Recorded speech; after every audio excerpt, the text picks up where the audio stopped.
Bonjour. Alors, nous allons réaliser cette veste. Je vous explique un petit peu comment j'ai fait cette veste. Donc, le col a été fait en double de hauteur et plié en deux et cousu ici. Ensuite, j'ai aussi mis une tirette, mais vous pouvez très bien faire des boutons. Et ensuite, ce que j'explique aussi, c'est que les côtes en bas, je les fais en dernier lieu quand tout le gilet est assemblé. Ça me permet de faire vraiment quelque chose d'harmonieux sans raccord ici en bas. Vous aurez besoin d'une tirette. Dans le cas de la veste que j'ai déjà terminée, elle fait 75 cm, donc 75 cm de long, parce que la veste fait 75 cm, col compris. Donc la tirette monte jusqu'en haut, d'accord? Alors, il faut une tirette. Donc, moi, j'ai pris une tirette de 75 cm. Il vous faudra une aiguille à laine. Il faudra aussi des marqueurs. Ça, c'est surtout pour quand on met son travail en pause, etc. Évidemment, il faut une paire de ciseaux. Les miens commencent d'ailleurs à être très vieux. Alors, il faudra un crochet numéro 6 et un crochet 5,5. Le 5,5 n'est pas urgent puisque c'est pour faire les côtes. Nous allons travailler tout le pull avec un crochet numéro 6. Alors, moi j'ai pris pour réaliser cette veste que vous voyez, la laine de chez Zeman, la Royale, qui fait 100 grammes la pelote et 241 mètres de long. J'ai pesé cette veste-ci et elle fait en fait 1 kg 300 grammes tirette comprise. C'est une taille médium pour un tour de poitrine d'environ 95 cm, donc 95 cm. Donc ça c'est pour moi. Je vais en refaire une deuxième. Donc je vais refaire une deuxième veste. Et c'est à partir de là que je vais maintenant partager le tutoriel avec vous. Parce qu'en fait, le tutoriel que j'ai fait pour le prototype, en fait, est un peu brouillon. Parce que j'ai dû défaire plusieurs fois, etc. Donc, je reprends mon petit bout de papier et je vais vous montrer comment j'ai fonctionné. Voilà. Maintenant, avant d'aborder la veste, je vais vous expliquer le patron. Donc, nous avons le dos avec la petite encolure dos. Et ça va se crocheter tout droit, comme ceci. Voilà. Et en dessous, nous allons avoir une petite maille. Donc, je vais vous montrer. Nous allons avoir ceci en bas qui est la finition de la veste. Ensuite, nous avons ici, selon les tailles, une ouverture pour les manches. Alors, si vous travaillez en plusieurs couleurs, comme je l'ai fait dans le modèle que vous voyez sur la photo, j'ai 3 couleurs. Donc, une couleur ici, comme ceci, une couleur comme cela, et une couleur ici. Le modèle que je vais faire avec vous, il a une seule couleur. Mais donc, si vous faites 3 couleurs, je vous invite vraiment à compter chaque rang plutôt que de mesurer en centimètres pour tomber pile. Vous voyez, une fois qu'on coule la veste, si vous comptez bien vos rangs, vous allez vous retrouver vraiment avec vos couleurs face à face. Vraiment bien face à face. Donc, c'est important que vos couleurs tombent juste. Et alors, donc ça, c'est pour le dos. Et le devant, en fait, donc, nous faisons exactement la même chose que pour le dos, sauf que l'encolure va être un peu plus ouverte devant que derrière. Voilà, donc ici, nous avons aussi notre côte. Et nous avons donc l'autre côté comme ceci. Voilà. Et donc, nous allons avoir ici les ouvertures des emmanchures. Et la manche, elle va se faire donc comme ceci. Donc, nous allons faire une manche en trapèze. Voilà. Alors, pour les mesures, je prends mes petites notes pour vous expliquer. Donc, comme nous allons travailler sur toutes les tailles, je vais vous expliquer comment fonctionne le calcul. Donc, le modèle que j'ai réalisé au départ, donc en 3 couleurs, c'est un tour de poitrine de 120 cm. Si vous voulez un tour de poitrine de 140 ou un tour de poitrine de 100, etc. Donc, quel que soit votre tour de poitrine, ça va être important de savoir calculer. La longueur de la manche, c'est la même chose. Vous partez à peu près là où va arriver votre pull et vous allez mesurer la longueur nécessaire. Donc, moi, j'ai prévu donc dans mon modèle, mon petit papier, j'avais prévu 60 cm. Donc, ici, 60 cm. Mais la manche, je trouve qu'elle est un peu trop courte, donc je vais mettre les 4 cm ici en bas. 4 cm. Donc, on va s'arrêter là pour les 60 et 4 cm de côte ici en bas. Voilà. Alors, pour calculer le nombre de mailles que vous allez devoir monter, vous devez faire absolument, c'est impératif, un échantillon avec le point qu'on utilise pour le modèle. Dans mon cas, mon échantillon faisait 10 mailles pour 10 cm.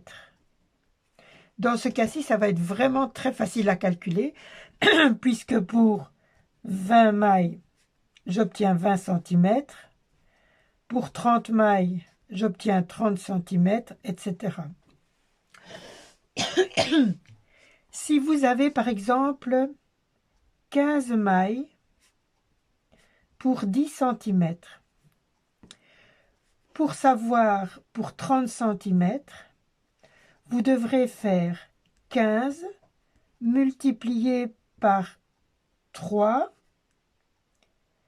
Donc, en fait, vous enlevez le 0 ici, ou bien par 30, que vous divisez par 10. Donc, 15, 30, 45. Il vous faudra alors 45 mailles. Donc, ça fait 450, mais en fait, quand on fait comme ça revient au même. Hein.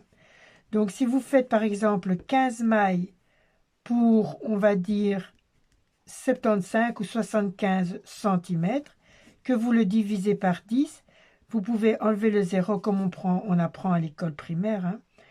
Vous faites alors multiplier par 7,5. Et donc, 15 fois 7,5, j'avais calculé ça ici, ça fait 112 mailles.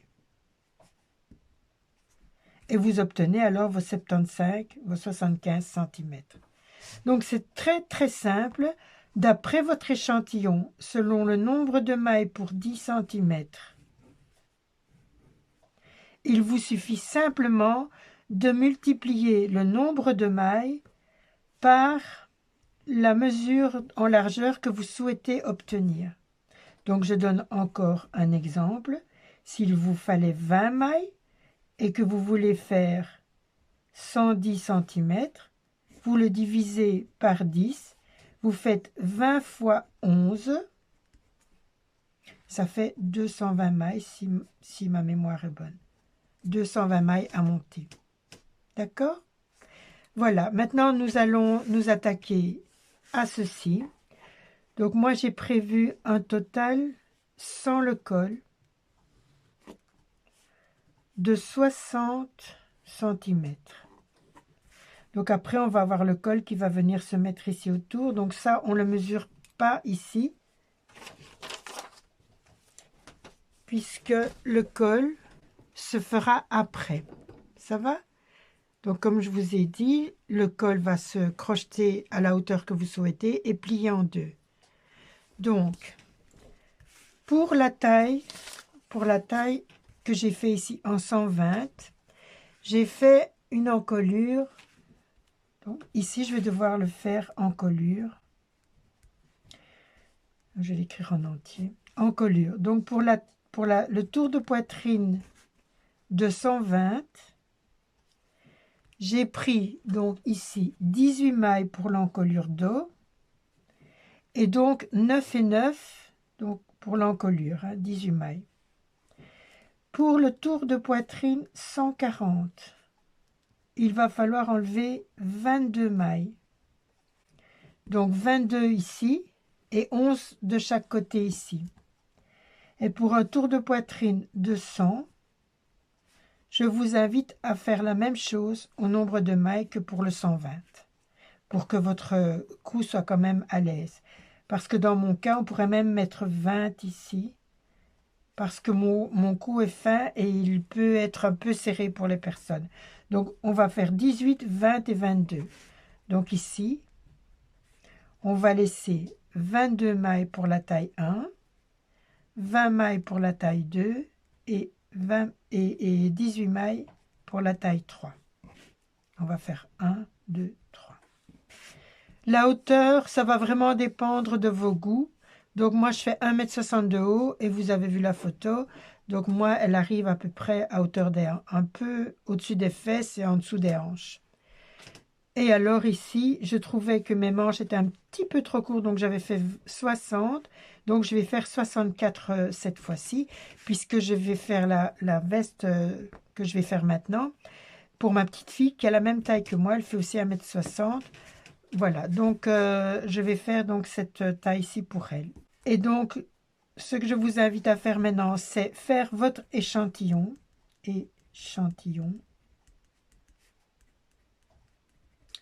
Parce que c'est super, super important. Si votre échantillon, donc vous montez un échantillon de 15-20 mailles, donc moi j'ai utilisé un crochet numéro 6 avec la laine royale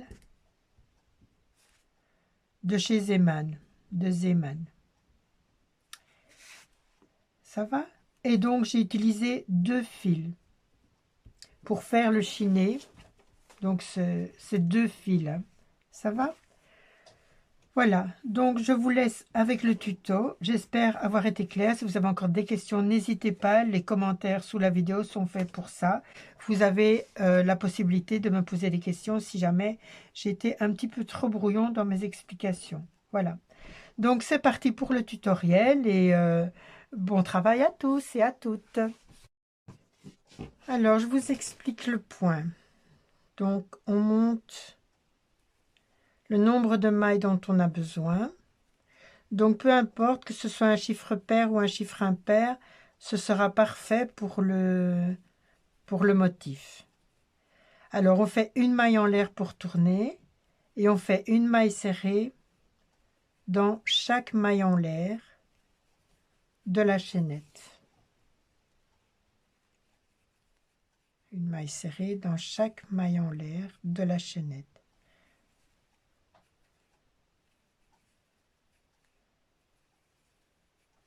Comme ceci.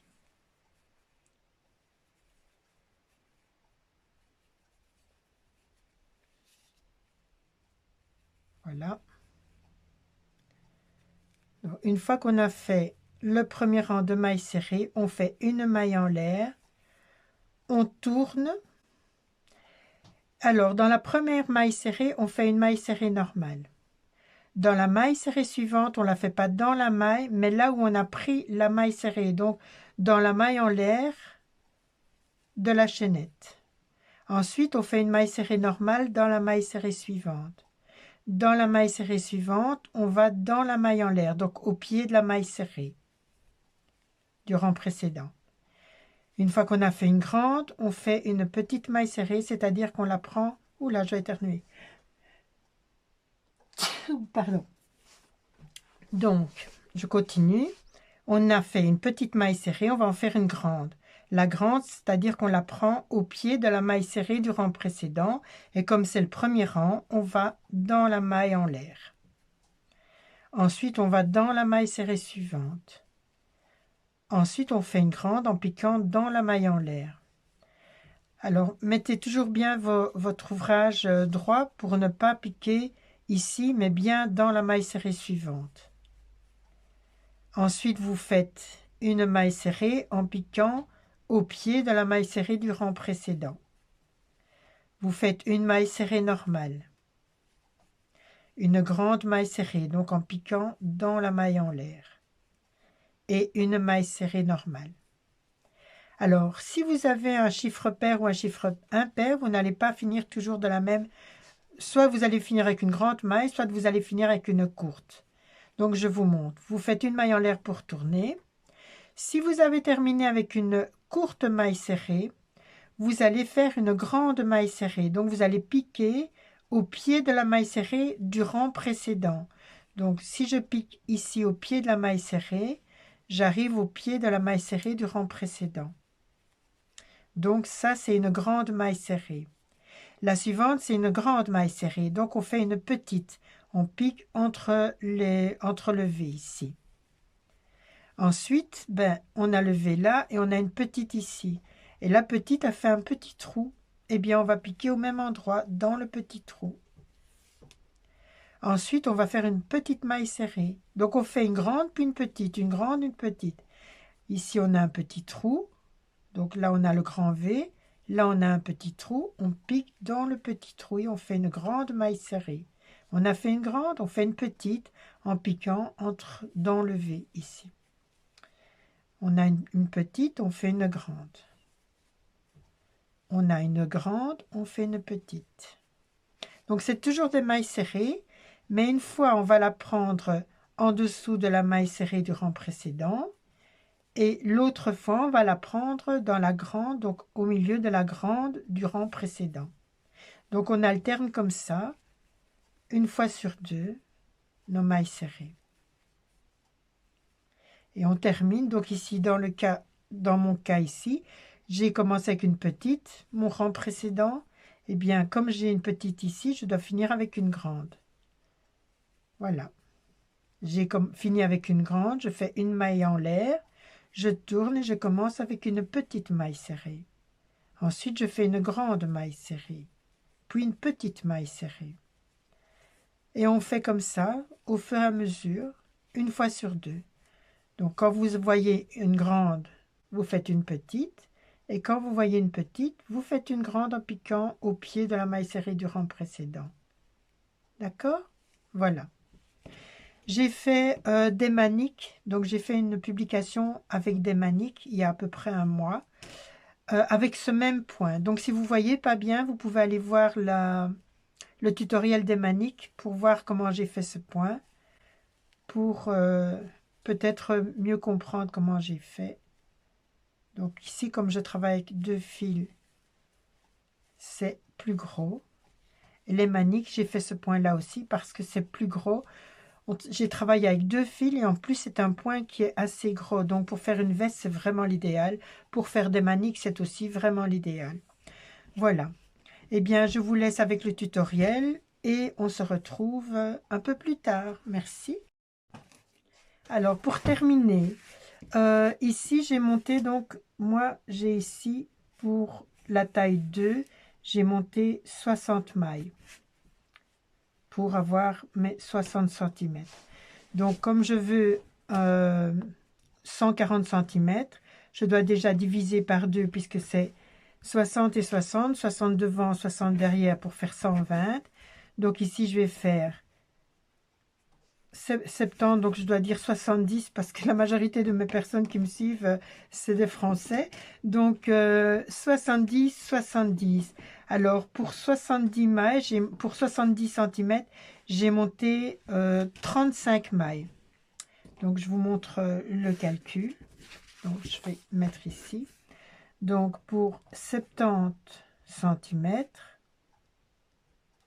il faut faire 7 fois 10 mailles, donc ça me fait 70 mailles. Je vous ai dit c'est très facile parce que moi ça faisait 10 cm. Donc ça c'est pour le dos.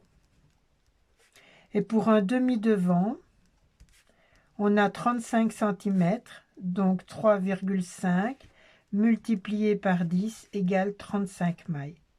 Donc on peut le faire comme ça aussi, 35 fois 10 divisé par 10, ça fait toujours 35 mailles.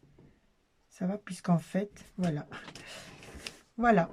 Donc, je vais faire les devants et je vous retrouve quand les devants sont terminés.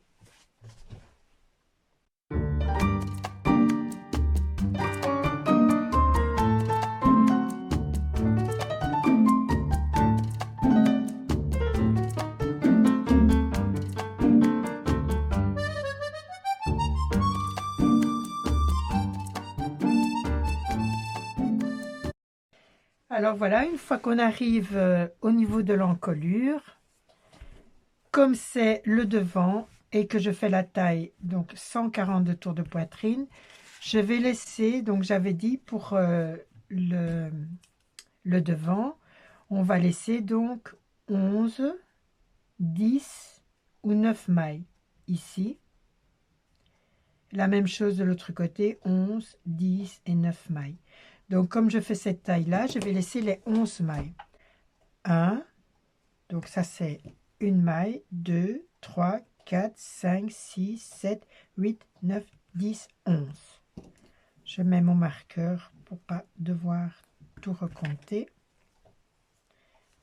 Et je fais donc mes dernières mailles. Voilà. Donc ici, j'ai mes 11 mailles. Je recompte 2, 4, 6, 8, 10, 11. Je tourne mon ouvrage et je vais continuer encore tout droit sur 4 cm. Puisque la hauteur ici, c'est 4 cm. Ça va? Voilà. Je vais même faire 5 cm pour la taille. Alors, je vais refaire comme ça. Pour la taille 1, on va faire 5 cm d'encolure. Pour la taille 2 et la taille 3, nous allons laisser 4 cm. Voilà. Donc, juste pour la taille 1, pour le 140, même jusqu'à 150, mais vous pouvez vraiment mettre devant vous, si vous avez une corpulence beaucoup plus importante, n'hésitez pas à mettre donc devant vous pour que l'encolure tombe, je vais dire, vraiment sous le menton, mais sur la peau, quoi, hein, que vous puissiez avoir quand même cette aisance autour du cou. Hein, parce que les coups sont différents, on a des coups plus larges, des coups plus fins, donc n'hésitez pas à mettre devant vous, mais en moyenne, on va faire ça. Disons que si vous avez plus, vous pouvez laisser encore 1 cm ou 2, parce qu'avec le col, vous allez pouvoir rectifier un petit peu le tir. Hein.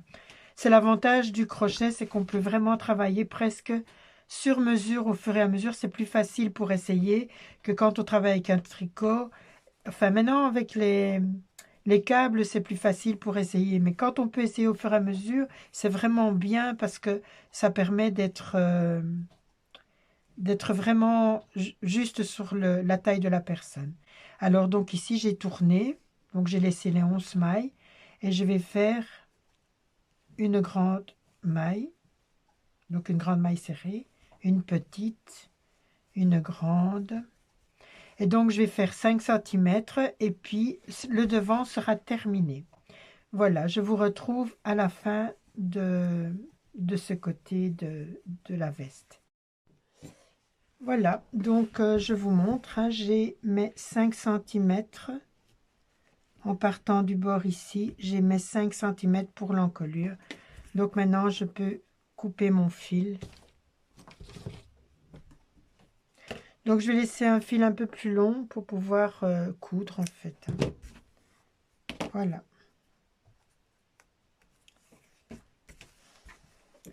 Voilà, donc un devant est terminé. On fait la même chose avec un deuxième devant. Et on le fait dans l'autre sens. Donc, au lieu de laisser les mailles à gauche, on les laisse à droite. Tout simplement. Voilà. Eh bien, je vous retrouve quand le deuxième devant est fait. Et puis, on fera le dos. Ça va? Voilà.